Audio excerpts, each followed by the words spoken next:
This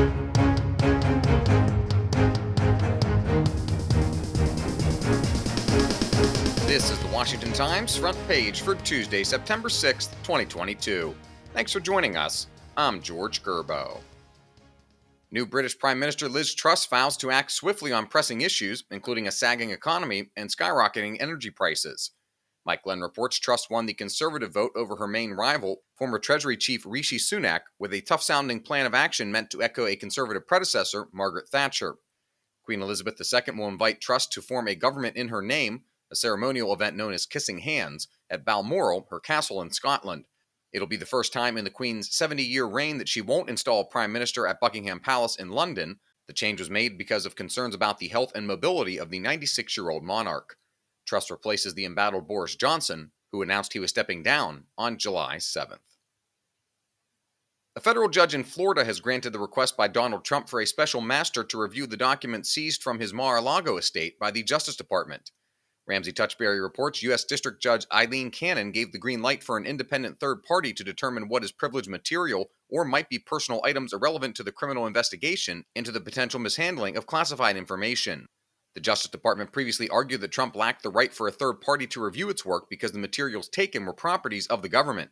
It contended that a special master would be unnecessary and significantly harm government interests by slowing down the investigation.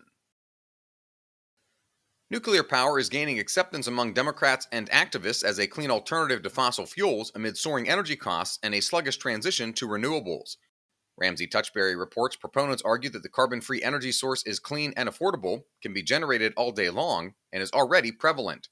Wind and solar power, meanwhile, are intermittent and hamstrung by limited battery storage capabilities. As part of last year's bipartisan infrastructure bill, $6 billion was allocated toward the country's nuclear facilities. The U.S. had 54 nuclear plants, home to 92 reactors, operating in 28 states as of May.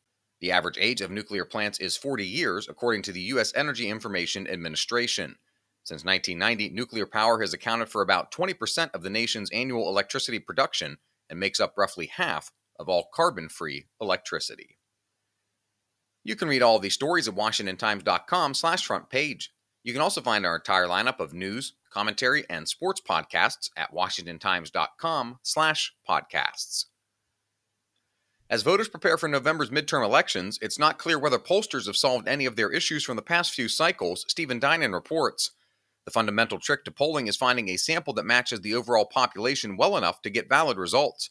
In decades past, when nearly everybody who voted had a landline telephone and wasn't bombarded by spam calls, it was relatively easy to get a solid sample.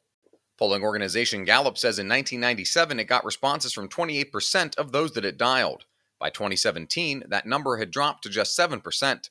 Pollsters have gone looking for ways to supplement, or in some cases completely supplant, phone calls. Many pollsters compensate by trying to identify likely voters and weight their results to match what they believe will be the turnout in an election. And finally, for the third time in his political career, Wisconsin Republican Senator Ron Johnson is trailing in the polls ahead of a November election that pits him against a top state Democrat. Susan Ferricchio profiles the senator, who was narrowly elected to the Senate in 2010 and again in 2016. He's facing Lieutenant Governor Mandela Barnes in 2022. Johnson predicts another close race in November as he competes for voters in one of the nation's most politically divided states.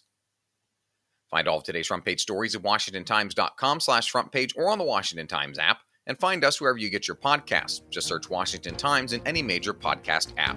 You can also find us on Twitter and Instagram at Wash Times for breaking news, sports, commentary, and more. For the Washington Times, I'm George Gerbo.